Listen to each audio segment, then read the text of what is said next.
ನಮಸ್ಕಾರ ವೀಕ್ಷಕರೇ, welcome back to my YouTube channel. So ಹೇಗಿದ್ದೀರಾ ವೀಕ್ಷಕರೇ? ಹೋಪ್ ಎಲ್ಲರೂ ಚೆನ್ನಾಗಿದ್ದೀರಾ ಅಂದ್ಕೊಂಡು ಇವತ್ತಿನ ನಮ್ಮ ವಿಡಿಯೋವೊಂದನ್ನು ಪಟ್ಟಂತ ಸ್ಟಾರ್ಟ್ ಮಾಡೋಣ.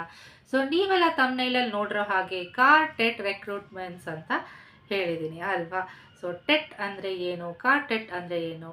ಸೊ ಕಾರ್ ಟೆಟ್ ಅಂದರೆ ಏನಿಲ್ಲ, ಈಸಿ ಟೀಚರ್ ಪೋಸ್ಟ್ ಯಾರ್ಯಾರು ಹೋಗಬೇಕು, ಇವಾಗ ಗೌರ್ಮೆಂಟ್ ಟೀಚರ್ ಪೋಸ್ಟ್ ಯಾರ್ಯಾರು ಹೋಗಬೇಕು ಅವರು ಒಂದು ಟೆಟ್ ಎಕ್ಸಾಮ್ ಅಂತ ತಗೋಬೇಕು. ಈ ಟೆಟ್ ಎಕ್ಸಾಮ್ ಅಂದರೆ ಏನಂದರೆ ಕರ್ನಾಟಕ ಟೀಚರ್ಸ್ ಎಲಿಜಿಬಿಲಿಟಿ ಟೆಸ್ಟ್ ಅಂತ. ಸೊ ಕಾರ್ ಟೆಟ್ ಎಕ್ಸಾಮ್ಸ್ ಅದು, ಓಕೆನಾ? ಇದು ಪೋಸ್ಟ್, ಯಾವ ಪೋಸ್ಟ್ಗೆ? ಟೀಚರ್ ಪೋಸ್ಟ್ಗೆ, ಓಕೆನಾ?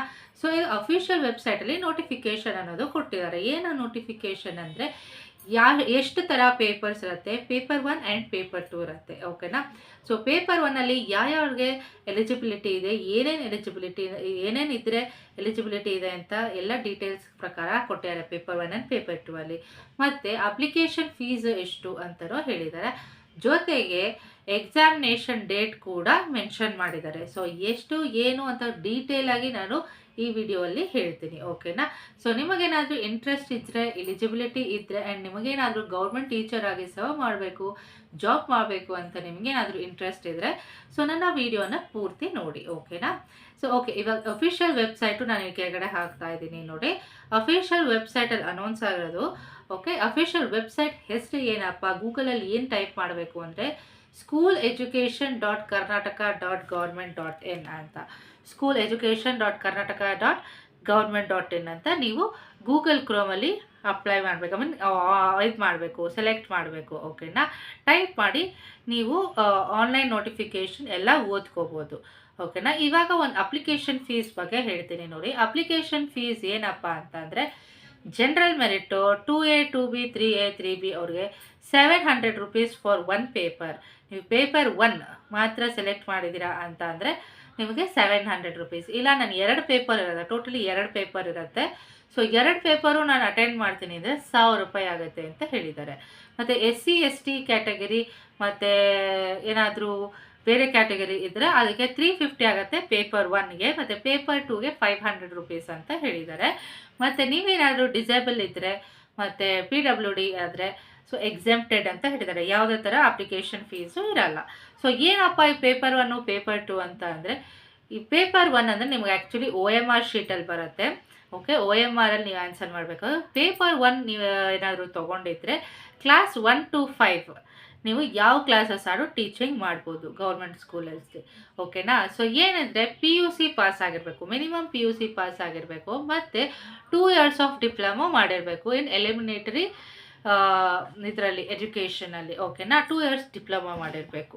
ಮತ್ತು ಇದು ಬ್ರೀಫಾಗಿ ಅಷ್ಟೇ ಹೇಳ್ತಾ ಇದ್ದೀನಿ. ನೀವು ಇನ್ ಡೀಟೇಲ್ ಗೊತ್ತಾಗಬೇಕು ಅಂದರೆ ದಯವಿಟ್ಟು ನೋಟಿಫಿಕೇಷನ್ಗೆ ಹೋಗಿ ನೋಡಿ. ಅಂದರೆ ನಾನು ಹೇಳೋದನ್ನೆಲ್ಲ ವೆಬ್ಸೈಟ್ ಇಲ್ಲಿ ಬರ್ತಾ ಇದೆಯಲ್ಲ, ಆ ವೆಬ್ಸೈಟಿಗೆ ಹೋಗಿ ಇನ್ ಡೀಟೇಲ್ ನೀವು ನೋಡಿದ್ರೆ ನಿಮಗೆ ಪೇಪರ್ 1 ಪೇಪರ್ 2 ಬಗ್ಗೆ ಗೊತ್ತಾಗುತ್ತೆ. ಸೊ ಬಟ್ ಪೇಪರ್ 1 ಬಗ್ಗೆ ನಾನು ಸ್ವಲ್ಪ ಬ್ರೀಫಾಗಿ ಎಕ್ಸ್ಪ್ಲೈನ್ ಮಾಡ್ತೀನಿ ನೋಡಿ. ಇಲ್ಲಿ ಪೇಪರ್ 1 ಅಂತ ಅಂದರೆ ಕ್ಲಾಸ್ 1 to 5 ಅಷ್ಟೇ ನೀವು ಟೀಚಿಂಗ್ ಮಾಡೋಕ್ಕಾಗೋದು, ಮತ್ತು PUC ಪಾಸ್ ಆಗಬೇಕು, ಪ್ಲಸ್ 2 years ಡಿಪ್ಲೊಮೊ ಅನ್ನೋದು ಆಗಿರಬೇಕು, ಓಕೆನಾ? ಸೊ ಇದು ಪೇಪರ್ 1. ನೆಕ್ಸ್ಟ್ ಪೇಪರ್ 2 ಅಲ್ಲಿ ಅಂದರೆ ಕ್ಲಾಸ್ 6 to 8 ತನಕ ನೀವು ಯಾವುದಾದ್ರೂ ಕ್ಲಾಸ್ ಹ್ಯಾಂಡಲ್ ಮಾಡ್ಬೋದು.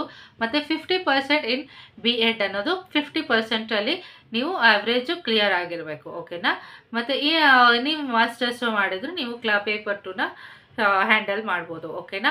ಮತ್ತು ನೀವೇನಾದರೂ 2 ಪೇಪರ್ ಇವಾಗ ಹೇಳೋದ್ನಲ್ಲ, 1000 ರೂಪಾಯಿ ಆಗುತ್ತೆ, 500 ರೂಪಾಯಿ ಆಗುತ್ತೆ 1 ಪೇಪರು ಮತ್ತು 2 ಪೇಪರ್ ಎರಡನ್ನೂ ನೀವು ಟೆಸ್ಟ್ ಅಟೆಂಪ್ಟ್ ಮಾಡ್ತೀನಿ ಅಂತ ಅಂದರೆ 1000 ರೂಪಾಯಿ ಆಗುತ್ತೆ ಅಂತ. ಸೊ ನಿಮಗೆ ಕ್ಲಾಸ್ 1 to 8 ಯಾವುದೇ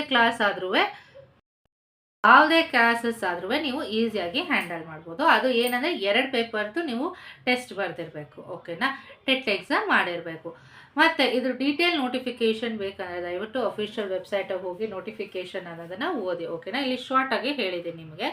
ಮತ್ತು ಸೆಲೆಕ್ಷನ್ ಪ್ರೋಸೆಸ್ ಹೇಗಿರತ್ತಪ್ಪ ಅಂತ ಅಂದರೆ ರಿಟರ್ನ್ ಎಕ್ಸಾಮ್ಸ್ ಇರುತ್ತೆ. ಫಸ್ಟು ರಿಟರ್ನ್ ಎಕ್ಸಾಮ್ಸ್ ಇರುತ್ತೆ. ಅದರಲ್ಲಿ ಏನಂದರೆ ನೀವು OMR ಶೀಟ್ ಹೇಳೋದಲ್ಲ, OMR ಶೀಟಲ್ಲಿ ನೀವು ರಿಟರ್ನ್ ಎಕ್ಸಾಮ್ಸ್ ಅನ್ನೋದು ಮಾಡಬೇಕು. ನೆಕ್ಸ್ಟು ಡಾಕ್ಯುಮೆಂಟ್ ವೆರಿಫಿಕೇಷನ್ ಇರುತ್ತೆ. ನಿಮ್ಮದು ಏನೇನು ಸರ್ಟಿಫಿಕೇಟ್ಸ್ ಎಲ್ಲ ಇದೆ ಸೊ ಡಾಕ್ಯುಮೆಂಟ್ ವೆರಿಫಿಕೇಷನ್ ಅಂತ ಮಾಡಬೇಕಾಗುತ್ತೆ. ಇಂಟರ್ವ್ಯೂ ಅನ್ನೋದು ಇಲ್ಲಿ ಟೆಟ್ ಎಕ್ಸಾಮ್ ತೊಗೊಂಡವ್ರಿಗೆ ಇಂಟರ್ವ್ಯೂ, ಟೀಚರ್ಸ್ಗೆ ಇಂಟರ್ವ್ಯೂಸ್ ಅನ್ನೋದೇನೂ ಮಾಡಲ್ಲ, ಓಕೆನಾ?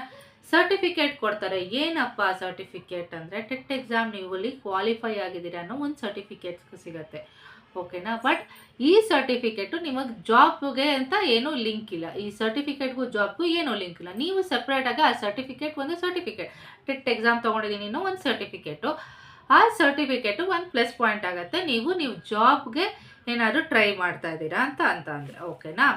ಸೊ ಇಷ್ಟಾಗಿತ್ತು ಇವತ್ತಿನ ಮಾಹಿತಿ. ಮತ್ತು ಇದ್ರ ಬಗ್ಗೆ ನಿಮಗೆ ಲಾಸ್ಟ್ ಡೇಟು ಮತ್ತು ಯಾವಾಗ ಸ್ಟಾರ್ಟ್ ಆಗಿದ್ದು ಅಂತಂದರೆ ಹೇಳ್ತೀನಿ.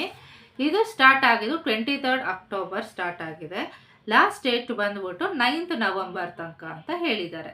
ಓಕೆನಾ. ಇನ್ನೊಂದು 5-6 ಡೇಸ್ ಇದೆ, 9th ನವಂಬರ್ ತನಕ ಹೇಳಿದ್ದಾರೆ. ಓಕೆನಾ. ಮತ್ತು ಕರ್ನಾಟಕ ಎಕ್ಸಾಮು ಆ್ಯಕ್ಚುಲಿ ಯಾವಾಗ, ಕರ್ನಾಟಕ ಟೆಟ್ ಎಕ್ಸಾಮ್ ಯಾವಾಗಿದೆ ಅಂತ ಅಂದರೆ ಬಂದಿರೋದು 7th ಡಿಸೆಂಬರ್ ಅಂತ. ಇಲ್ಲಿ ತನಕ ಅಪ್ಡೇಟೆಡ್ ಮಾಹಿತಿ ಇದು.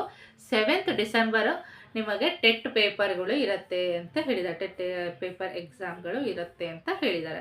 ಸೊ ಏನಾದರೂ ಚೇಂಜಸ್ ಇದ್ದರೆ ಅಫಿಷಿಯಲ್ ನೋಟಿಫಿಕೇಷನಲ್ಲಿ ನಿಮಗೆ ಗೊತ್ತಾಗುತ್ತೆ.